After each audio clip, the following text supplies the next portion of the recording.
Over the years I've looked at many radios and I don't get many surprises, but this particular radio, when I opened the box and took it out, I have to say I was really shocked. It's a 2m/77 dual band transceiver, and I suppose the most extraordinary thing about it when you first look at it is the price. It's £99.95. That seems to me a really good price for a dual band transceiver. I mean, even if you're not a great VHF, UHF enthusiast, you might think, well, gosh, I'd like to know what's going on in the bands, and I could put this in the shack or have it on my car when I'm out and about, and I can justify that cost.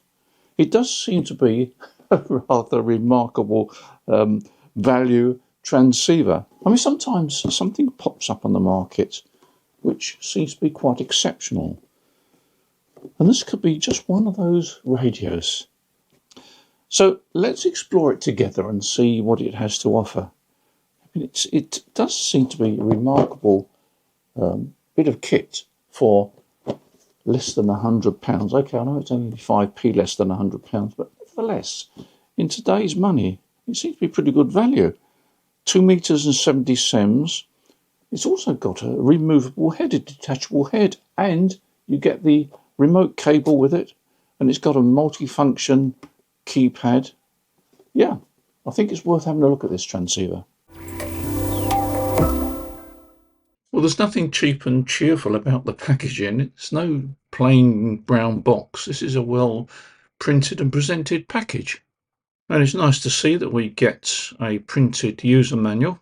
In the centre of the box is the main transceiver here. And take your covers off here. I must say it's a bit smaller than I imagined, but nothing wrong with compactness. And in the bottom of the box we've got a mounting bracket. I'm not sure whether people use mounting brackets much these days, but it may double as a desk stand, I suppose. And here's the microphone with the curly lead and multifunction buttons. We'll take a closer look at that a bit later. And at the far left of the box we've got the cables. What's this? Oh, this is the extension cable when you remove the head. Got a DC cable here which, it's got a cigar plug on it. That might be quite convenient for mobile operation in a lot of cars. And something else at the bottom here. What's this? I'm not sure. I think that must be a mount for the dashboard with the remote head, and a package of screws and bits and pieces there. We'll have a look at that a bit later as well. Well, the radio itself is very compact indeed. You can see from the size of my hands you get some idea of the size of the radio. It's very compact. Bear in mind it's 25 watts on 2 meters and 20 watts on 70 so that would account for the fact that they can make the radio smaller, but nevertheless it is very compact. Now I'll come back to the front panel once the radio is fired up. It's got a top facing speaker, and if we turn it round we'll see that the rear panel is very much what you might expect. You've got an SO239 socket there on the left hand side. That functions for both 2 meters and 70 you've got a fan there, and I'll check to see if there's much noise on the fan when I test it. But then you've got the DC cable which is fitted with a cigar plug, and that's more than adequate for a car because it's not going to draw excessive currents at 25 and 20 watts. And then below that, well, you can see that there's two sockets. One is a data socket, and the other one is a line output. They call it a line output socket, and it's a four-way, and that's got PTT, microphone, audio, and ground. I think that's for connecting to a computer. Now, if we come back to the front of the radio, you'll notice that there's no socket for a microphone. And the reason for that is that this front panel is removable, and I'll remove it in a second. You'll see that we can connect the microphone to the radio and replace it, or replace the front panel once we connect to the microphone. I've unclipped the front panel, and you can see there that you've got the cable going into the radio. That cable can be replaced with a rather long extension cable. You've got another socket there, and that's where the microphone goes in. And then you can replace the front panel if you wish, because you can run the microphone cable out of a hole on the edge. Then I'll show you that connected in a second. The idea being that you can either put the front panel on or take it off, and you haven't got to mess about with the microphone at all. Now you see I've reconnected the remote head unit, and the microphone cable runs out of a little aperture there. It's quite a tight fit to put the head unit back on first time, but once it's bedded down it's no problem. If you want the microphone coming out the other side, you can run it out the hole there as an alternative. It's a choice that you yourself make. So that's the radio all ready to go, microphone connected up, and in that situation you can either leave the head unit on or take it off. Now for using the radio as a base unit, you can mount it in this bracket there. I haven't actually attached the bracket, but you can see the principle. You can angle the radio up using the mobile bracket. If you want to use the head unit removed, you can actually mount it on this bracket here. There's a thumb screw, same size I think as the camera connection, tripod connection, that goes through there into the back of the head unit. There's a thread on there, and they give you this adhesive pad, so you can mount this adhesive pad on the vehicle and put that like that there, and then your unit is mounted on the dashboard. And all the necessary bits and pieces are in this packet here, including an adhesive microphone hanger, so that you can hang your microphone on the dashboard as well, or wherever you put the hanger. Now this is the display you'll see when the radio is first switched on, and you'll see that we've got two different call signs on the panel there. The radio has got 200 memory channels, and all those memory channels have been filled up with popular UK repeaters to make it easy for you to get started. And basically there's two VFOs, if you like, on this radio, two slots or two VFOs. The upper call sign is on one slot and the lower call sign is on another slot, and you can vary those two VFOs to contain different channels. So the upper one might have a channel number 3 and the lower one have channel number 24 or something like that. And you can flip between those two channels very quickly. And the easiest way to flip through them is by using the VFO, using the microphone button.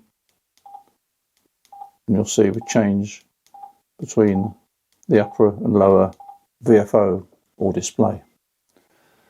If you look at the top of the radio, you'll see that there is a power meter, and if I briefly transmit, you'll see the bar go across to register the power. And there we are, you can see where the squelch is broken and the Moonraker sign becomes the S meter. At the top of the screen you'll see H plus N. H stands for power, that's H for high power, L for low power, and M for medium power. On the right hand side the N stands for narrow, and the only time that it becomes other than narrow, which is W for wide, is when we listen to FM broadcasts, and I'll cover that very shortly. And tuning through the various memory channels is very simple. There's control on the right hand side. You can very quickly flick through the various channels, and you can see there's plenty of repeaters preloaded. And what else has this radio got? Well, it's got CTSS, DCS, DTMF, 2-tone signalling, 5-tone signalling, and if you really want it, it's also got voice scrambling. So I think we're finding how good this radio actually is. It's budget class, but it is really quite a classy little transceiver. Great for beginners and perhaps those that don't operate too often on 2 meters and 77s, want something just to keep in touch. Perhaps There's a weekly club net on the local repeater, and you want to join in that. Well, it's well within a lot of people's budgets. Anyway, let's carry on having a look at this radio. So far, we've been looking at the memory channels, all the pre-programmed repeaters programmed into the 200 memory channels, and at the moment the two displays are showing repeaters. But we can actually very quickly go into simplex mode, where we can just tune the transceiver up and down in frequency steps. If I press this button here, we go from memory to VFO, and now you'll see that we've got a frequency display. And if I use the microphone to select the lower display, we can also select that and make it into a VFO channel. So we've now got two different VFO frequencies on the display, and this is in a simplex mode. So you can see it's very easy to switch between memory channels and frequency display, where you'd normally use that for a simplex QSO. Now there's one frequency band we haven't covered yet. Let me just show you this. You'll see on the front panel we've got a button which says FM. If I press that, we select the FM broadcast band, and you can see the FM frequency there. If I adjust the tuning, you can see that changing. Quite a handy feature. Now, despite this radio's budget class, there's quite a lot of things you can do. It's got quite a comprehensive menu system. You can store a new frequency in the memory. You can change the name of the memory, in other words, the call signs and so forth.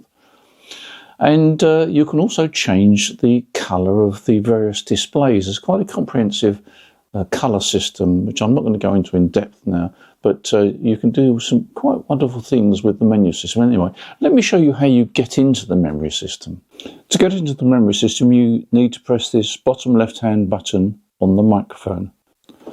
So if I press the button on the microphone which says menu, I go into the menu system. I'll come up here to change the step, but if I can change the menu item like that, and we'll go with step there. And if I press the menu button again, we go into the point where we can actually change the step and select whatever we like. If we're happy with that, we press the menu button again to come out of it, and then on the microphone there's an exit button. Press that, and it's all very easily done and stored. Of course, it would be much easier to program this transceiver if you had the necessary software. And I'm happy to tell you that the necessary software is on our website. If you go into the product entry on our website and look at the transceiver, the METIS, you'll find that not only can you download the software to program the radio, you can also download a copy of the user manual, which you might want to take a look at before you buy this transceiver. So let's try opening a repeater. I've selected GB3PI, which is the Cambridge repeater. I'm about 45 to 50 miles away from that repeater, so it's a good test, and we'll see whether we can open it, and if there's anybody about that can talk to me. So let's give it a try. This is Golf 3 Oscar Juliet Victor G30JV testing and listening through the repeater.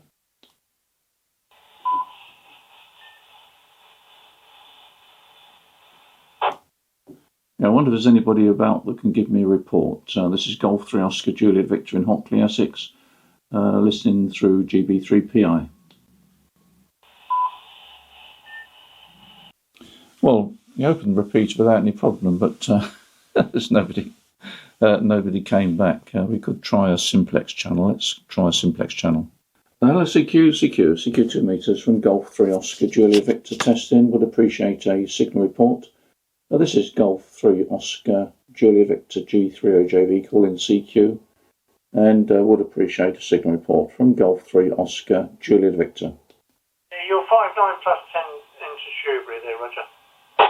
Yeah, okay, from Golf 3 Oscar Juliet Victor. Much appreciated. What's the call sign and name from 30JV? G1HQQ, Shrewsbury Nest, name is Frank. Okay, Frank, from Shrewsbury Nest. Much appreciated. I'm just testing out a rig here, doing a video on it, and I wanted to get a signal report. I called through GB3PR, but no takers. But our name here is Peter, QDH is Hockley in Essex, from Golf 3 Oscar, Juliet Victor. Yeah, no problems at all. Fine signal, no problems at all. And yeah, it's very quiet during the day. Yeah, as I found out. Okay, all the best, much appreciated. From Golf 3 Oscar, Juliet Victor. I checked the power output. The claimed power output is 25 watts on 2 meters. It was just a tad under that, about 24 watts. Medium power is about 11 watts, although it indicated 10 watts on the meter on the radio, and low power is around about 5 watts.